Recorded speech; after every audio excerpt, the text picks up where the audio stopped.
And it felt to me like, to be successful at that,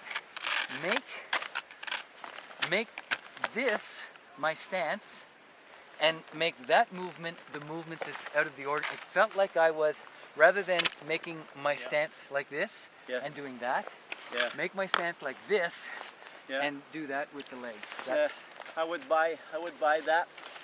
Over there I'm struggling, like I'm not stable like I would like, and I think it's because sometimes I end up stretching too much and then I catch that snow. So like I agree with you, like if I like starting from like this, to me that's the basic position when you end up in neutral. Like you need those legs short.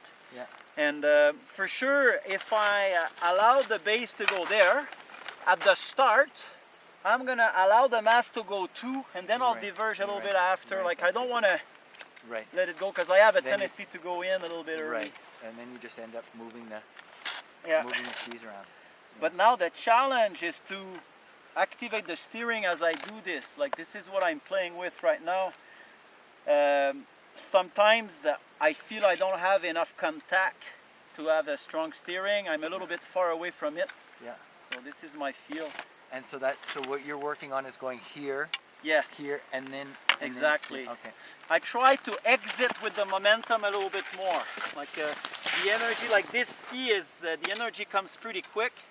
So I want to take a little bit more the release and bring the mass towards the momentum. I don't want to diverge too quick, or else I won't be like it's pretty. I don't want to end up throwing the skis and then catching the the pressure all of a sudden. I need, if I want to control the rebound of that ski, I need to spread a little bit the load. Sometimes my load is too short. I'm having a little bit of a challenge to control it. So that's the the goal. If you think about when you ski on one ski, there's kind of two ways when you're going on the flat and skiing on one ski. One is you can just lift the leg up here, right? But I'm more centered if I actually move here and move up on the hip onto that leg. What part of the turn are you in right now? I'm just saying, if I'm on the flat, I'm starting with the flat, and I'm just going to ski on one ski and carve. If I stand in this position, I just lift the leg, I'm not as strong and solid as if I just come to this hip.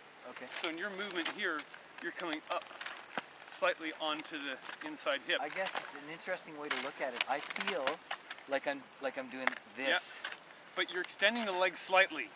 And so you're a little bit longer. So if you looked at like the transition, this is like Ron LeMaster, I think, page 50. Two skiers in the transition. One's taller, one's a little bit shorter. And it's just kind of the style difference. But this, when I'm here and the leg gets a little bit longer, I got more skeletal structure, I'm stronger. And when you talk about the marionette, actually in the marble and the bowl, it's a long leg, the marble moves better in the bowl in that position, right? If I'm here, much harder to get that marble swing in the transition. I'd agree with that. I'd agree with that. So it's kind of like when you said where JF is, he's here, kind of in the transition, and just a little bit different than being here. And how do you adjust? But certainly with that, like if you add speed and tighten the radius, then in the transition you can't be tall, or else you're gonna you go flying. In the transition, on the short radius, no question, right?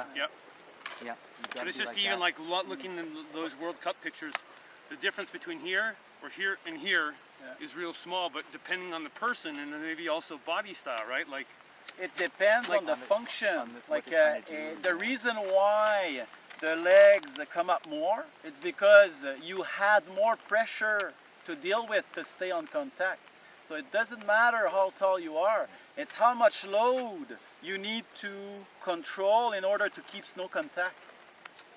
It's really functional. It depends like a lot of the load you have under the skis. Then how much suspension do I need to keep snow contact here? That's the question I'm asking. It's not a form thing. It's really just to stay glued to the ground. Fair. So, but build and body height and weight all might have some variation on each skier slightly in terms of... If I could, I would like to be, like to have the leg in a stronger position. But sometimes I need to give up a little bit because there's too much load, so I need to suck it up a little bit It's the virtual bump concept. You have no choice at a certain speed Yeah. when you have to deal with so much load. But if I could, I wouldn't allow the base to come up so much. But That's fair. it's if I want to do a couple of turns clean in a row, Yeah. I need to play a bit safer. Let's see. And that would be consistent in, if you look at that visual, the guy that's taller in the transition there and more up here, not quite as round in the arc. Just as an example, I'm just saying, Yeah. if you look at the picture and you think about what Kenny was talking about, I thought it was interesting. Yeah. Let's do it again. Let's do it. Just do it.